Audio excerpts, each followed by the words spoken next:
So we're ready to continue on with the commandments. So we have the last of the commandments to do. We've broken them up in different ways. The first, second, and third to focus on God. And then after that we did 4, 5, 7, and 8. And now we're left with 6, 9, and 10. Thou shalt not commit adultery, covet thy neighbor's wife, or covet thy neighbor's goods. So in the name of the Father, and of the Son, and of the Holy Spirit. Amen. Almighty God, teach us to keep your holy law, that in fact we might grow in wisdom and in knowledge. Help us to recognize the justice of your law, which leads us to happiness. We ask this through Christ our Lord. Amen. Okay. So the sixth commandment. So this, like some of the other sessions we've done, some of the commandments there's just more to say, and there's more in the catechism. And the sixth commandment is going to be one of those things. We're going to find that the 9th and the 10th are going to go actually very quickly. But part of the reason for taking a little more time with the sixth commandment is because there are actually so many positive things that we can focus on to lay the groundwork. So in other words, we think about the way that God made us. We think about creation, that God made us to be good. He made us male and female. He made a suitable partner for Adam when he made Eve. So we can say that from the beginning, he created the institution of marriage, which he blessed abundantly. And so there are so many positive things that are here. And so these are some of the things that we'll spend some time talking about. In fact, it's so important that we focus on the foundations before we get to the thou shalt not. Because to be honest, if we have a good understanding of the foundations, then the rest of it will all make more sense. So I could start with all the thou shalt not, so I could go through the list of things that we should not do, and it could be a laundry list of different things. There are a lot of things that seem to fall under the general area of the sixth commandment. But it's so much better, I think, if we talk about the positives first. So first we go back to Genesis, we go back to the creation of Adam and Eve. And the catechism opens with this, in this section, opens with this observation from Genesis that God created the male and female. And that, so there was a natural complementarity that was created between men and women when God created mankind. In fact, not only that, but men and women were meant to be in relation to one another. It was seen that when Adam was created that there was not a suitable partner for him. He was shown all of the different animals. So, and you may like your animals, you may like your dogs, or your cats, or your fish. I don't think you probably have as close a relationship with your fish as your, people love their dogs, I know that, so their dogs and their cats. But nonetheless, it still isn't the same as another human person. And so Adam needed someone who would really be his partner, who would be his equal, who could be his mate. And so that was when God then made a suitable partner by taking from his side the rib and building it up into the woman, as the story says. But it really shows that there is a connection between the two, so that Adam could say that this is now bone of my bone and flesh of my flesh, that in fact the two have shared one flesh. And so for that reason, we talk about the way in which they were destined for one another by divine institution. So we say that for this reason, a man leaves his father and mother and clings to his wife, and the two of them become one flesh. And that's what we talk about when we say marriage. One of the things that we reflect on, and I was mentioning this weekend at Masses, just reflecting on this passage or reflecting on the commandments, is that when God made us, that this institution of marriage goes all the way back to the beginning, and it is from God's own will. We would say that this is an institution of divine origin. And that sometimes when we talk, especially in modern society, about marriage, it's oftentimes treated as something that is of human origin, meaning if something's of human origin, then you can change it and redefine it and make it to be anything you want. But if something's of divine origin, then that means it comes from God. We can say that it is part of the natural law of complementarity that's been written into the fabric of who we are. And so the natural law is also something that's part of our creation.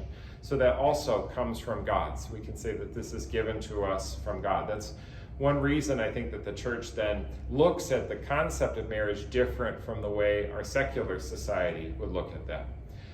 And so we have in Adam and Eve not just simply a relationship that they have with one another, but really a vocation. And this is a pretty profound word. When we say vocation, we mean a calling. We mean that God has destined us for a particular calling or for a particular state in life. So for Adam, he was meant to be, in fact, Eve's husband. Eve, she was meant to be Adam's wife. And so there was something, not just simply that they're in relation to one another, but in a particular relationship, because that's also what marriage is it's not just in general man and woman, but this particular man taking this particular woman in marriage, so that way they're in relation to each other. So they establish a particular relationship that we refer to as marriage. And it's one of the things that we spend time for couples preparing for marriage, is spending time to make sure that they are prepared to enter into that commitment. And so we want to make sure that they know one another, that they're ready, that they understand the commitment that lies ahead of them. Because in many ways, it is a very personal commitment. So I know in some cases, we've been through marriage preparation, so with different couples, so they know what some of that experience is like. We also have a command given to married couples. So this is really one of the first commandments that we can say is given. Commandment, not one of the 10 commandments, because that came later with Moses. But we can say the first command given to Adam and Eve was, do you know what it is, just offhand? Be fruitful and multiply. So we have not only connected immediately with marriage, but the idea that then from them would come forward then offspring. So the idea not just simply to love one another as husband and wife, but also then to let that love overflow, so that way it would then bear fruit in children, so they would become a father and mother as they did. So when we talk about our human sexuality, we know that it comes from God, that it's part of how God made us, that he made us male and female, but it's also important to recognize that our sexuality affects every aspect of our person. So it's not just merely a difference in the physical body. Obviously there are differences, okay, I think we're all old enough to know, that men and women are different, physically different, okay, we all know that. But it's also, as I think experience often teaches us, is that men and women are also different, not just in body, but also in mind and even in soul. There is a different sense there are different ways that men approach different things and women approach different things. We talk about more of a masculine versus a feminine approach to something. So we think about this is where if I was a late night comedian, I'd probably tell some jokes about men and women, and they love to point out those idiosyncrasies. But part of it's because we kind of recognize that men and women really are different, and they do think differently about different things. And there's something I think that's actually very healthy about the complementarity between them as well, just in terms of having more of a masculine and feminine approach, that in fact they can kind of balance one another off. So if one takes one approach and then the other takes another, then this is not a bad thing. There is something that I think we're better when we are kind of challenged or pushed to both to come at something from two directions and to have both that masculine and feminine approach. There's, I think, some great wisdom that comes from seeing them come together. One of the things that the Catechism also says for us, though, is that it's important for us to accept the sexual identity with which we were created. So body, mind, and soul. So we are male or female, and that God made us that way, and it's important to be accepted that way. Now that's particular. Again, the Catechism itself, the first draft of it was written in 1992. Eventually, then it had to be translated and all of that. But going back to 1992, some of these things were not anywhere near the issue that they are today. And of course, today we realize these are much more commonly discussed in our civil society. So these are issues about which you hear great debate these days. But the Catechism, we might say, was even already a little ahead of the curve in identifying that this was an important thing to pay attention to. So the Catechism just points out the fact that God has made us, and so we should appreciate the gifts that God has given us for what they are, appreciate the way in which God made us, and so we accept that. There are a couple things that we can add to that in the years that followed, since 1992. Pope Francis issued a document which I know has been widely hailed by, especially in secular society, Laudato Si, which talks about ecology and the environment. But there's a paragraph in there, there's a part at which he talks about all of the repercussions of saying that we need to respect creation and we need to respect the environment. He says, remember that we are also part of creation. So mankind doesn't stand apart from creation as though creation existed and then mankind somehow comes in order to make it all worse. I know sometimes that's I think that idea comes out sometimes in public discourse. But really, if we were created as a part of creation, and that means that if creation is good and we want to respect the natural creation for what it is and work and live in harmony with creation, then we need to also respect that God made us a particular way and want to work in harmony with the way in which we were created. So Pope Francis even brings out that point in Laudato Si. So that's even from Pope Francis himself. And also, very recently, the Congregation for Education, so the Congregation for Education in Schools, there was a document that they put out that is titled Male and Female, He Created Them, and it goes into much greater detail about this importance of respecting the way in which we were created. This is a difficult topic, and I'm going to come back to that when we get into some of the other specifics. But for just right now, I'm going to just leave the point sort of there that God has created us, and it's important for us to recognize that God made us good, and He has blessed us, and in fact, we should respect that creation. When we talk about men and women, it is also important to recognize that men and women share equal dignity. So men and women are not equal in every respect. Obviously, there are differences, physical differences, and so forth. But in dignity, men and women are equal. And so both, we can say, have been created by God and are heirs to the same promise of eternal life. So we do share an equal dignity, even if we're different. So there's different but also the same in dignity but different in various characteristics. And sometimes when we talk about the way in which people were made, it's also important for us to remember that every one of us is called to be a child of God. And so in that sense, we can say as a son or daughter of God, every one of us is loved. And I think that's an important thing to emphasize. Sometimes when people get caught up in all of the arguments that are so popular in our society today, we can come back to that basic reality to remind ourselves that all of us are loved by God. And I'm going to come back to that point when we get into some of the kind of the more challenging points here. So I'm going to make sure to bring that up again. When we talk about the union of man and woman, so there we have marriage, and we have that union in which there is sexual cooperation. It is a union that then becomes fertile. So it's a union that is filled with love between man and woman, but then from that love, we also have a share in the creation of new life. And this is really a remarkable thing about marriage, and we refer to this as procreation. So we could say that marriage oftentimes, that in their union with one another, so I'm talking about the marital act here, I'm going to be all technical, then we're saying that they are united with one another, so the union between husband and wife, but then also that union becomes fruitful, and procreation becomes a share in the act of creation, which is something that God does. So God creates life, but God shares with us that capacity to create life, because through procreation, so husbands and wives can become fathers and mothers, and we can say, with God, cooperate in the act of bringing new life into the world. That is a remarkable power. And I think that's one of the reasons why when we talk about sexuality, it's important that we speak very respectfully of that, because it is an awesome power. Sometimes I think our world thinks of it merely as a tool for pleasure, but that's only one way to look at that. If we think instead, rather than thinking of it merely as a matter of pleasure or personal desire, if we think of it instead as a sharing in God's awesome divine creating power, that's a whole different way of thinking about it. And that, I think, is another good thing for us to also keep in mind. So one of the things the Catechism goes on to talk about then, when we refer to to marriage and the sexual powers that we have, is the importance of embracing chastity.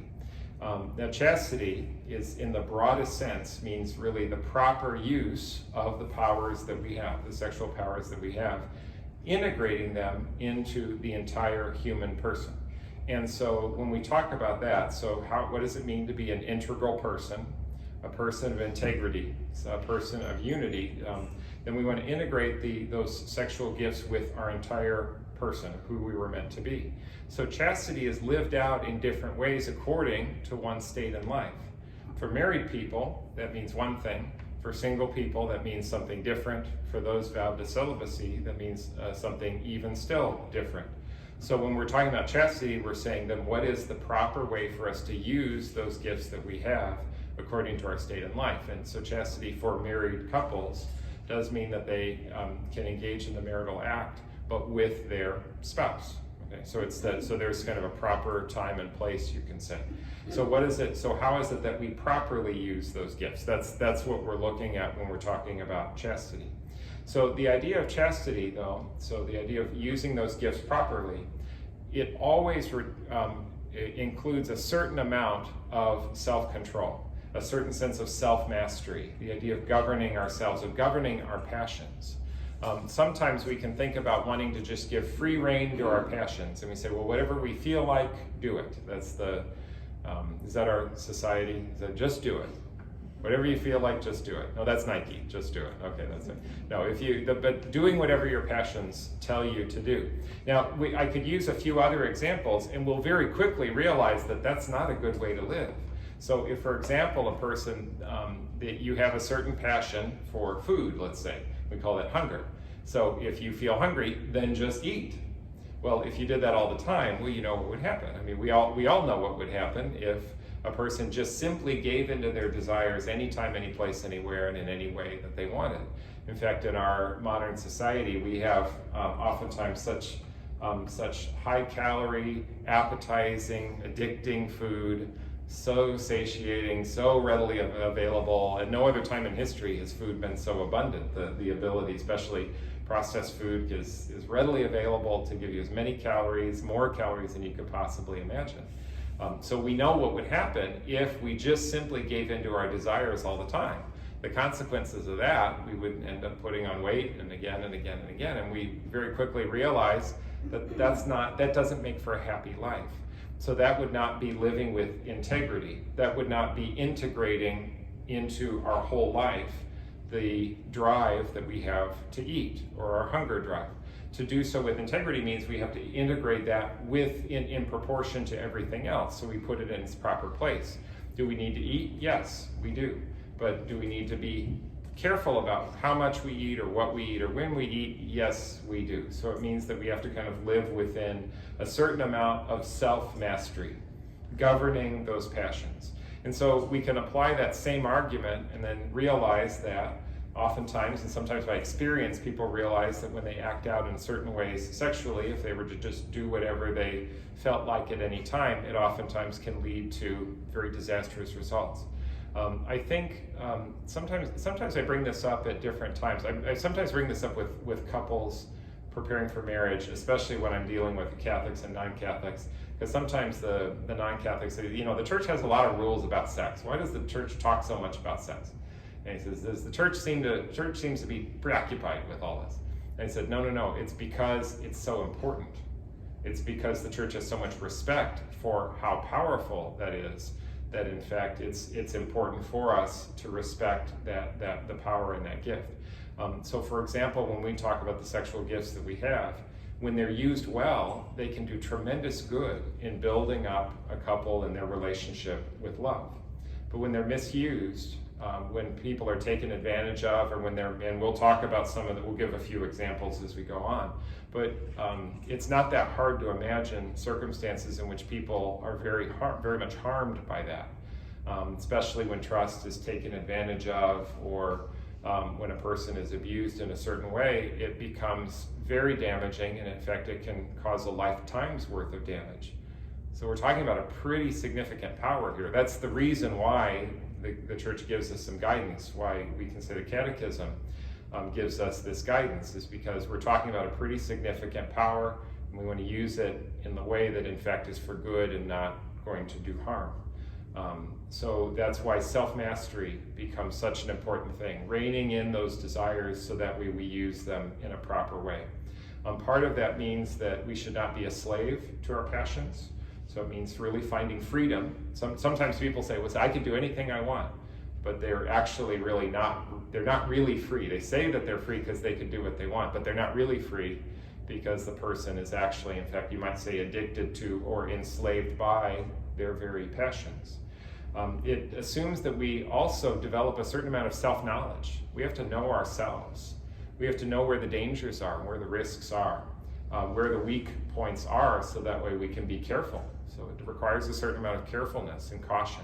a certain amount of asceticism, which is just a word to kind of say like living in a disciplined way. So an ascetic is someone who disciplines themselves, realizing that, a person who might have a propensity, for example, maybe a weakness toward alcohol, they know that it's not a good idea if I go home by driving by the street where all the bars are. They realize that's not going to be good for me. I know myself, and I know I have to be disciplined enough to say, I'm not going to put myself in that situation because I know I'm exposing myself to danger. I know if whether I have the willpower enough to do that. So in obedience to God, we want to respect what God tells us we should do, how we should use the gifts He has given us to grow in virtues, to practice virtues. And in particular, the virtue that really goes with chastity is temperance. So temperance would be that cardinal virtue that says that we need to moderate our use and our dependence upon worldly goods. So it means that we take advantage of the things we have, but we do so in a moderate way lest we develop too much attachment to them. So it's the idea of being detached a little bit too. So yes, we eat or drink in moderation. We do this or that in moderation. So to be able to discipline ourselves in that way, that is also referred to as temperance. And it is also important to have a life of prayer, because prayer puts us in relationship to God, and we also gain tremendous strength from God. We receive grace from God to help us in living out the Christian life. And so to really embrace chastity, to be who we are supposed to be, integral, with integrity, we depend on the Lord, and the Lord helps us especially through prayer. The virtues are all things that we grow in over time, and chastity is also one of those things. We learn more about ourselves, and we become, we can become better at that. So we can really appreciate that gift more and more over time. As people go through puberty and then they become young adults, and so there's always room for growth in that area, and that's especially an important time of life to focus on growing in being and becoming the person that the Lord wants us to be, the person who's going to truly be most free, truly be most happy, and truly be most satisfied. And one of the fruits of chastity that the Catechism points out is actually profound friendship. Real friendship actually is very much strengthened by chastity. So when people know that, because I think one of the things that sometimes happens in relationships between men and women, or anything that even has the chance of becoming even somewhat romantic, sometimes it seems like relationships can sometimes happen on two levels. It's like, okay, we have this in common, we have this in common, but if there's always that kind of thought, like, is this moving in another direction? Does this relationship have kind of a little bit of a strange sexual aspect to it? That can always get in the way, and it always can have a little bit of an influence on the rest. It could be, for example, someone who's married, and a person is married to his wife or to her husband, and might have a coworker where a person kind of feels a little bit of those thoughts or desires.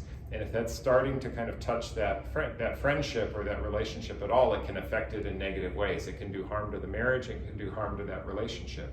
But real friendship is strengthened by chastity, because it actually ends up being the most pure form of friendship, or sometimes what some of the saints would call a spiritual friendship. Chastity is a great help to authentic friendship and developing very good and close friendships.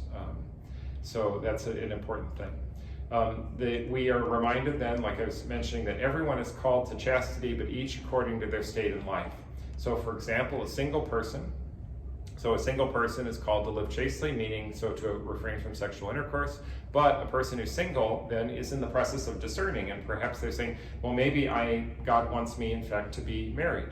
So they can in fact pursue relationships that might in fact lead to becoming engaged and becoming married. So they're free to do that because they're not yet committed, and so that might be the path that they move down. So they would live out chastity in one way, because there's always the possibility that they're discerning that in fact perhaps I am supposed to be married.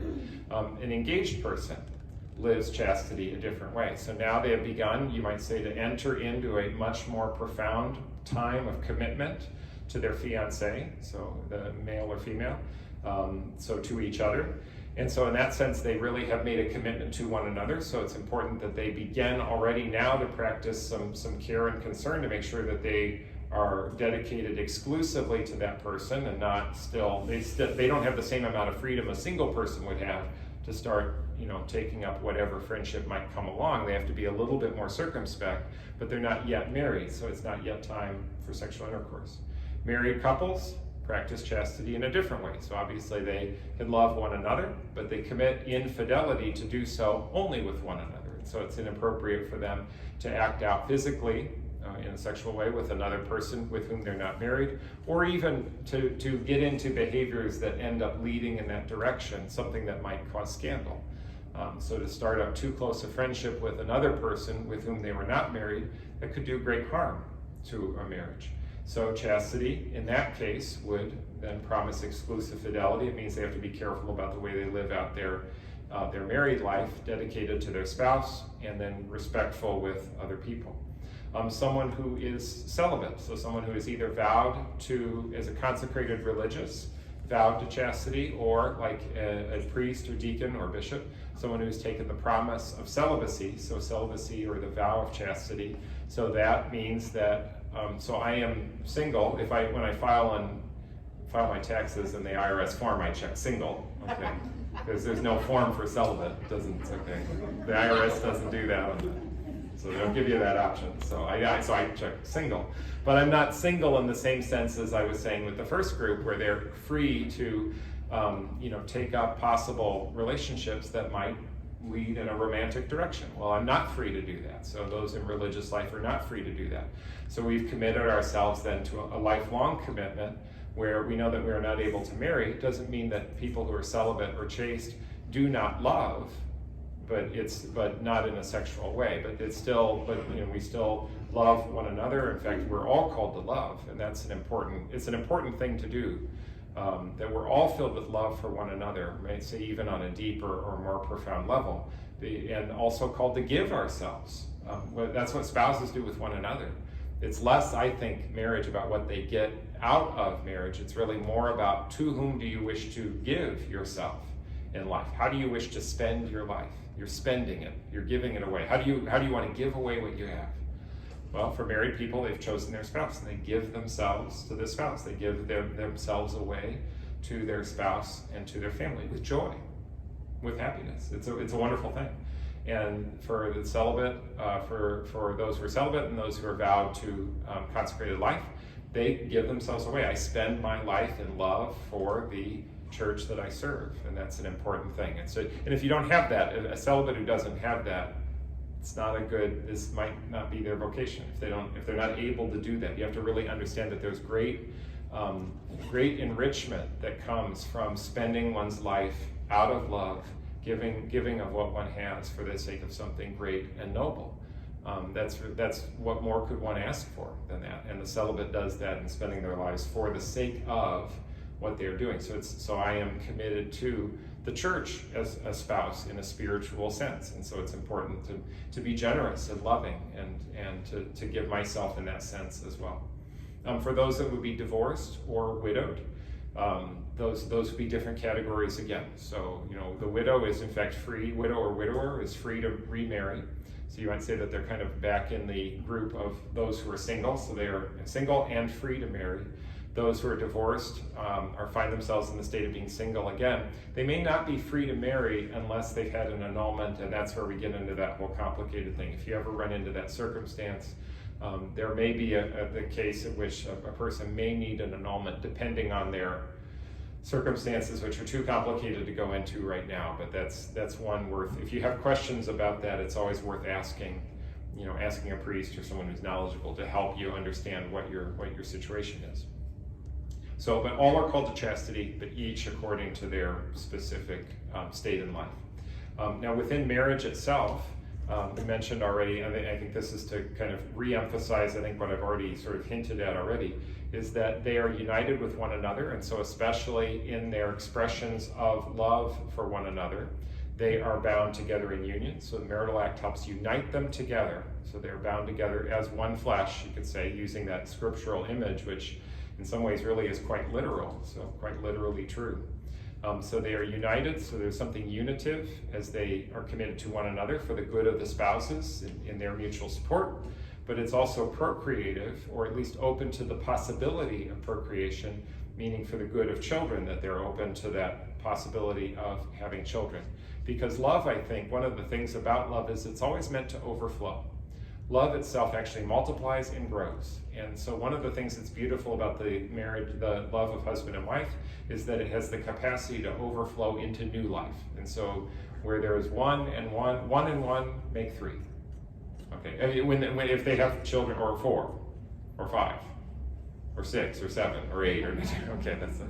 So love in fact overflows, so that way in fact new life is added to that, and so it actually becomes even greater. So it's both unitive and procreative, and it really requires, in order to make that a safe space for husbands and wives to love one another and to raise children, it requires fidelity. They really need to promise to be truly faithful to one another, that they will be there no matter what. And we refer to that as permanence. So that the fruitfulness of marriage, which sometimes you would hear the word fecundity, it is fecund, F-E-C-U-N-D. That's there's your word for the day. If you try that one in Scrabble there, see if you can ever get the Scrabble tiles to get fecundity there. That's a perfectly good word. But we'll just say fruitfulness. So marriage is to be fruitful, and that's basically what that means. The Catechism spends some time talking about really respecting children as a gift, recognizing that children are a gift from God. Because who's going to take care of you when you're old? What are you going to do? You need children, so they take care of you. You need children to torture you when you get older, and then they become adults, and then they tell you what they think. And you're like, oh my goodness, where did this person get this? Okay. So anyway, welcome to life. Children are always a surprise, aren't they? So that's right. So you never know that you think you got them figured out, and they just everyone is different. You get the oldest child, and then the next one comes along, and it's completely different. And it's different personality and all that. We're all different. Oh yes. So now having kind of just laid that groundwork, so that's all sort of that groundwork that I was talking about. Now let me go through, and now we can go through and talk about the things that we would say violate that. So what does the Sixth Commandment tell us that we should not do? Okay, we're going to now, we can go through some things, but now they'll make sense because we're going to understand them in light of what this gift of our human sexuality is meant to be, what it ideally should be. So first and foremost, one of the things the Catechism talks about is lust, which would be an inordinate desire. So lust would actually be a lack of internal mastery, meaning we're letting our passions get away from us. So when our passions are ruling us, rather than we ruling and governing our passions, that's where lust can come in. So it's to give one's heart more freely over to contemplating or to entertaining thoughts and ideas that are really not good for us, things that would run contrary to the virtue of chastity according to our state in life. So if it's leading us in other directions, that's something that's decidedly not helpful. We can say that that's something that we say exists in the mind. And remember what we say when we confess sins. So in what I've done, so I acknowledge my sins in thought and in word, and what I've done and what I failed to do. So even my thoughts, I want to not let that idea start, or talk about it and then eventually act on it. So we start in the mind, and so lust would be one of the first of the deadly sins that we would want to avoid, because it's contrary to the goodness that God has called us to. So then the idea of self-pleasure, so this is where like masturbation would come in. That's something that does not have that self-giving aspect to it. So what are the gifts of sexuality meant to be? But to the way we give ourselves in love to another, and the idea of self-abuse would be contrary to that. So that would be something that would be a sin contrary to the goods that we're describing. When we talk about pornography, that would be another example of objectifying another person. So sexuality isn't meant to be something where a person is objectified or just simply treated as an object of pleasure. That's not what it's meant to be. And so when we're talking about respecting another person for who they are and actually loving them profoundly, in the vocation of marriage, I love you for who you are. That's the idea. Pornography is objectifying, and it's completely contrary to that. I think it's particularly dangerous. The Catechism doesn't go into as much detail on some of these things, but again, we're now 29 years after the Catechism was first drafted, and I don't think anyone would have had the slightest idea at that time just how prevalent different images would be and how available they would be, especially because of the internet. So there's just tremendous danger that is out there, and it is so widespread. It's particularly dangerous, and I think dangerous especially for young people. It's always an important thing for us to be cautious about. Sometimes I think that society tends to excuse that because they just say, well, let people do what they want to do. Well, no one's being hurt. Have you ever heard that? Well, that's not true. And people who really get into, I think, studying what happens within that industry, and I refer to it as an industry because I think that's a good word for that. People's lives are very profoundly hurt. So people might have kind of on the surface the thought that no harm, what's the harm between consenting adults? Well, it's not fun and games. That's the way it was. But real people are really hurt, and sometimes I think very deeply hurt by that. And supporting that effort also then perpetuates pornography, and that can also do great harm to society. So it's definitely something that has a widespread negative societal effect. One of the things when talking about the idea of self-abuse or of pornography is the idea of people who may have a habitual struggle with that, and that is not uncommon. So it's not necessarily unusual that people might have difficulty resisting temptations, and it might be an ongoing struggle. Sometimes when people find themselves in habitual patterns of behavior, that does affect their level of subjective guilt. In other words, for a person to be guilty of mortal sin, they need to make a knowledgeable and free decision. Sometimes freedom can be impaired or limited when you're talking about something that is habitual. Someone, for example, and let me just move into a different category. Let's say that you had someone who is using drugs. They might have an addiction to it, and they may really not be able to stop themselves because the addiction can be so strong. I know that there's a lot of research that's been done to talk about the way that dopamine acts in the brain and the way that people respond to stimulus. And so there can, in fact, be a very addictive, the brain chemistry, there's a tremendous sense of addiction that can develop.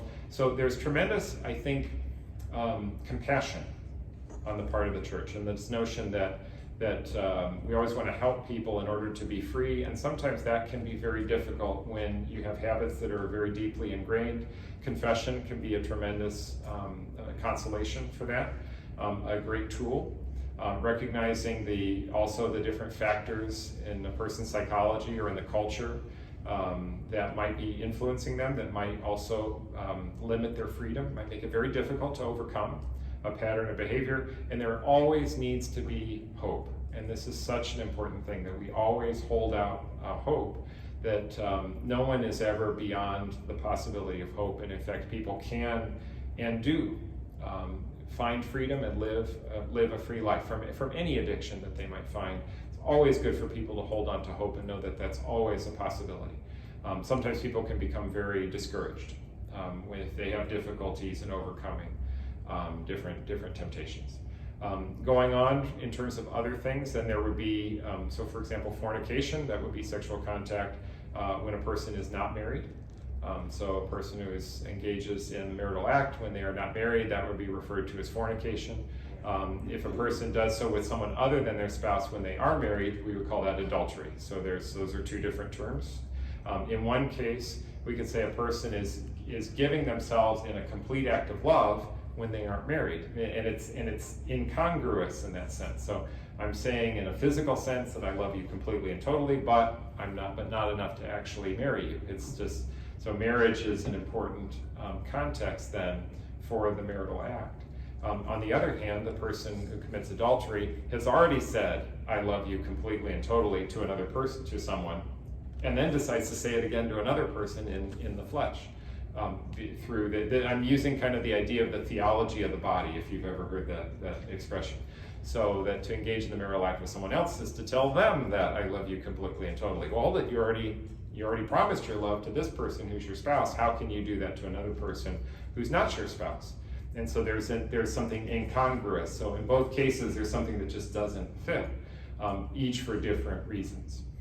So that would be an offense against fidelity.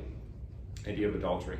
Obviously, this would then include other things such as prostitution or rape. Those would obviously be very, very harmful acts to the person, and various other. And I'm not going to try to develop a list of every sexual deviant behavior. So I'll leave you to your imagination. No, hold it. No. I said no. Stop. I withdraw that. So it's okay. But you can imagine other. So other things because it can just get stranger and stranger, unfortunately. Now we've already come back. I've mentioned a little bit earlier the idea of accepting our sexual identity and so forth. So then the Catechism would go on to the idea of homosexuality, and although this isn't mentioned in there, the idea of a transgender ideology. Now both of these would be contrary to the ideas that are presented in the Catechism. Homosexuality, because in that case we're not talking about using the sexual powers in a way that's both unitive and procreative. There's no capacity for openness to new life, and so the Catechism would say that this is something that's contrary to the intent for the gift of sexuality as we were created with that gift. Transgenderism, that idea would be to speak about the way in which we were made and respecting God's creation as He has made us to be.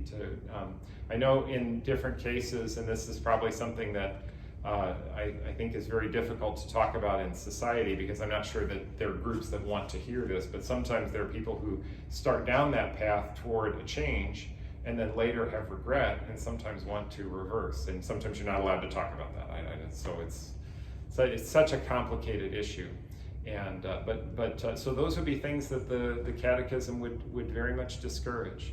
And yet at the same time, when I was speaking earlier about the idea of having compassion, this is such an important thing, and the Catechism has some very beautiful passages about this, about saying how sometimes for some people these can be very difficult struggles that they may have. So a person, depending on the circumstance that they find themselves in, may struggle greatly with these ideas. And so we're still called to respect God's creation, and so in this sense, the struggling with same-sex attraction, the call would be to live a chaste or a celibate life would be the idea. But the Catechism always speaks of the importance of holding out hope, speaking with compassion, being very kind. And I'd even use the words that Mother Teresa said, that at one point when someone wanted to try to get Mother Teresa going on something, it's kind of like when the scribes and Pharisees tried to trick Jesus, and when they were trying to trick Mother Teresa, they were trying to get her to say something negative or judgmental about someone who was living a different lifestyle. So they say, well, Mother Teresa, what do you say about this person? And the response that she gave, oh, you mean that child of God? And she would say, well, there is a child of God who is loved by God and who I love. And it was just a wonderful way for her to put all of that in context. So, we don't necessarily have to agree with decisions that people make and the directions that people may go in, but that people always should be loved and respected, even though we believe certain things are not in harmony with our Christian understanding of our sexual powers. I know this is such a tough topic, I think, and maybe you can kind of hear me just being really kind of cautious about just how I'm kind of speaking about these things. So we want to be clear about that, and yet also loving toward others, because sometimes this can be a time of tremendous suffering. This can be something that is the cause of great personal suffering for some individual people. So a very difficult issue, and yet the church really calls us, though, to still respect the gifts, the sexual gifts and powers that we have according to the way that God made us. So we always come back to that as kind of a fundamental point. In our culture, there are many things that aren't what they should be. So I always want to try to still hold up certain values and to point in that direction. I think these are particularly difficult topics for young people, because I think young people are very much influenced by the culture. And perhaps and for people who are maybe a little bit older, if you deal with younger people and they're very influenced by the culture that tells you what's okay, you may feel in a very difficult position, because how do I answer that? What do I say? And these are not easy things to talk about. This is part of the challenge and the difficulty, because our culture has definitely accepted certain things that the church's understanding of our sexual gifts would not agree with. So very difficult things. Moving on into marriage and then procreation. So there's that, the idea that within the marital act is the natural capacity for us to bring new life into the world. To stand in the way of that would be contrary to the nature of that gift. And so we would talk about things like contraception, and we'd say that that's not in harmony with the vision that God has given us. So the idea of trying to deliberately inhibit the procreative aspect of the marital act, that would be contraception, and that would run contrary to God's, to the teaching we have there, to the natural law. This is also another difficult topic, because I think there's, culturally, that's very widespread and almost kind of just taken for granted, oftentimes, the idea of contraception. The church does hold out the question of natural family planning, which takes advantage of the notion that a woman's physiology is designed in such a way that she's fertile at only a certain period of time around ovulation. And so there's the possibility of using natural family planning, of avoiding the marital act around the fertile time, and then engaging the marital act during the non-fertile time if couples, if they say this is not the right time to have a child or another child. That's all I'm going to say about natural family planning, just both because of time and it would just be, there's too much more that's there. But one of the things I find out in working oftentimes with younger people and preparing people for marriage and all that is that oftentimes there's a certain sense, oftentimes people have, of a certain dissatisfaction with different types of contraception, because there are downsides to these things, and our society doesn't talk about them, but there are consequences to medications that people take, there are side effects to different things that people would use. And so it's not all just fun and happiness the way maybe our culture would say. And maybe there's a certain sense that sometimes people come to an awareness that there is something that isn't entirely, that's not ideal maybe about that. We could move on to things like other ways of artificial insemination, in vitro fertilization. That would run contrary to the idea that it's through the marital act, the natural marital act, that conception would occur. Again, that gets to be very difficult in terms of medical treatment for people who deal with who struggle to conceive. But so those would all be things that would fall in general under this contraception and in vitro fertilization or other ways of artificial insemination. Another thing that would run contrary to the Sixth Commandment would be divorce. So divorce is the breaking of a marriage that can cause scandal, that can give scandal. However, there can be circumstances, and this is the way the Catechism talks about it, in which divorce can be tolerated. It's not that divorce is ever a good thing, and anyone who's ever been affected by that, no one would ever say divorce is a good thing. That's oh, thank God for divorce. But it can be tolerated in the sense that sometimes it might be the best resolution to a very harmful situation. And so when one of the spouses or when children are in danger, or when there is possibility of grave harm, sometimes maybe that is what needs to happen.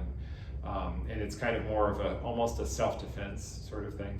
And there is a moral sense in which you can have someone who really gives cause for divorce, and that's sinful to do that. You could have someone who is, you might say, very much the innocent victim of divorce, the person who is not, didn't do anything to bring it about, but might say that is in a situation where the spouse has done that. So all of these get to be very complicated moral situations. It is not something that we would encourage or advise, but sometimes it can be accepted as a necessity, unfortunately, when there really is not a better situation, and especially when harm can come about. So the Catechism talks about tolerating it. That's the language that's used. Other things that would run contrary would be polygamy. Okay, so they say we want to cover all our bases here. So multiple spouses, bad idea. Incest, bad idea. That's the idea of even a free union or a trial marriage. That's the language that's used. We find that a lot today, which is couples who essentially just move in together, and so they essentially live as married people, but without the benefit of getting married. And if you're following Dave Ramsey, he's big on. He says, "Oh, you run into a lot of dangers when with someone that you're not actually married to. He would talk about how important it is to be married. We'd say it in a moral sense, that a person, if you're making that commitment, it's important to make the commitment. So don't live as married people. Actually get married and then be married. And again, that's one that culturally our society doesn't. Our society doesn't really buy into that. So people can do what they want, whether they're married or not. Our society doesn't seem to care. But we want to stand up for marriage in that sense. So those would all be things that would run contrary to the sixth commandment. Okay. And you're sitting there thinking, oh my goodness, we've still got 2 more commandments. Yeah, but they're fast. Okay. So let me move on to the ninth commandment, which is thou shalt not covet thy neighbor's wife.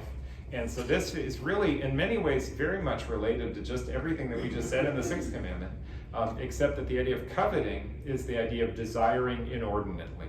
So we sometimes use the word concupiscence, which means the desire that we have within us, an inordinate desire for something, and so to desire another person, that's where lust would come in. That would be an example of lust.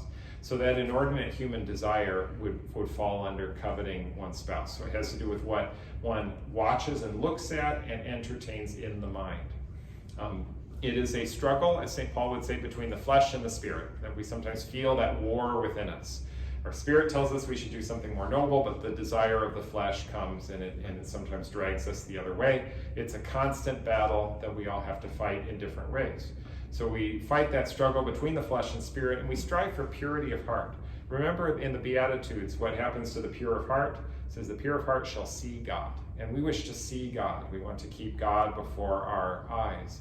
And the pure of heart can do that. Sometimes purity is a very difficult thing for people to achieve, and some people may struggle with that greatly, some more than others, but that is something that we all strive for. It's something we should strive for, purity of heart. Single-mindedness and being dedicated to God and loving with an undivided heart. So being committed to something where we're loving in an undivided way, God above all else, is an important thing. Having a purity of intention about what we're doing in life. Not making compromises. We make compromises that's easy to sort of excuse sin. Having a purity of vision, meaning what do we keep our eyes on? If we're constantly looking at things that are leading people into temptation, then it's small wonder that you're going to fall into temptation or that the mind's going to be led off in that direction. Keeping custody of the eyes is another way of saying purity of vision. For people that struggle very much with sexual temptations, oftentimes they may find it very necessary to delete different apps that would be social media things. If people are following a bunch of people on Instagram and all they're doing is just looking at attractive people all the time, well, guess what's going to happen? So if a person has a weakness for that and they feed that the fires of that passion, that fire is only going to grow stronger. Sometimes by practicing a certain purity of vision, that's an important thing. Being modest, dressing modestly, avoiding a kind of a voyeuristic. Our society is so voyeuristic. We want to see what's happening with everyone. So reality TV, what are they doing? That's just it. And all of that feeds into that attitude that can so easily lead to coveting, to violating that ninth commandment of coveting, of sexually desiring another. It's important for us to practice prayer and purification. We need to purify ourselves and ask God for help in prayer. To avoid making excuses. They sometimes call that moral permissiveness. Being too permissive about saying, oh, it's no big deal. I can handle this or that. Well, it's not a good idea. And this is where I think the witness of chastity, of celibate chastity, so the religious vow to chastity and the celibate clergy promise to celibacy become an important witness to this, to say, yes, it's possible to live without being dependent upon sexual desires. So there's a great profound witness there. That's why it's important, especially to hold up that high bar, so as to be a good witness for people who are vowed to that kind of life. So that way we give encouragement to other people to say, yes, I can be greater than. I don't have to be held down by sexual desires. And then the 10th commandment is also about coveting. So it's a different type of coveting, to covet thy neighbor's goods. So this time, instead of leading toward lust or sexual ideas, there we might call this greed. So being greedy for things. Having avarice. Avarice would be the the sin that would describe this. Or even envy. Sometimes that's being envious of another. Someone else has something and we're envious. So just because we want something, wanting something is not a bad thing. So a person wants to have a better house or a better car, or they want to have certain possessions. But if we desire them so much that it leads us to entertain obtaining them in a way that's not just, that's where it starts to lead us in bad directions. So yes, we can work hard and then be proud of the things that we've been able to acquire, especially when they are things that are good and help us and build us up. But it's always important to have a certain sense of detachment. Detachment means that we're not so stuck to the things that we have that we let them control our entire lives. To be detached means so I can be at peace. So if I have something or if I don't have something, I'm fine. And that's the happier life, actually. If our mood is going to be determined based on whether or not we get the newest car or phone or whatever the thing is, and I'm like, well, I don't have, someone else has something, I don't have it. Well, you're not happy. How much happier you'd be if you didn't care about that, if you cared about the things that really mattered as opposed to the things that don't matter. Coveting a neighbor's goods is caring about things that in the end are not as important as other things. So better to grow in virtue than to possess the latest of this or that. It's important for us to fight off that sense of covetousness by practicing charity. Because the person who covets wants something for themselves. It's inherently selfish. Charity is inherently selfless. The covetous person is looking to take, but the charitable person is looking to give. So practicing charity then helps us overcome the temptation, because then it focuses us on giving away, becoming detached, letting go, and that's all the opposites of what coveting and being filled with greed tend to do. Almsgiving is another wonderful remedy for this. Almsgiving means that we give away, we give money, we support various things. So we let go of things. We give of what we have. And we help other people to be better by giving rather than us acquiring. What a wonderful thing that is. Almsgiving is a part of our Lenten practice. That's so important. St. Paul talks about crucifying the flesh with its passions and desires. Oh, if only we could then take all those passions that want to control us and said, well, we take them to the cross and we focus on what we give up. So we do penance in order to actually be truly, truly free. The Beatitudes say, blessed are the poor in spirit. So we're talking about spiritual poverty. So even if you're rich, the idea of being spiritually poor means we have that spirituality of detachment, to say that I'm not concerned about what I have. I don't let my possessions control me or govern me. And in this sense, it's one of those evangelical counsels of poverty. Jesus would tell sometimes a few of the disciples, he says, give up everything you have. So let go of everything you have, renounce all that you have and give to the poor, and then follow me. The person who can do that is the one who's really free. The person who can embrace poverty. Poverty, chastity, obedience. The evangelical counsels. They help us to overcome lust and greed. All of these covetous desires. We are so much happier in that sense. So at first you'd say, well, it doesn't sound like a recipe for happiness, but in fact it actually is a much more peaceful life. It's so easy to get caught up in the things of the moment and the things that are flashy and catch our eye, but in the end, it's the people who are free of the passions of being controlled by that oftentimes are so much happier.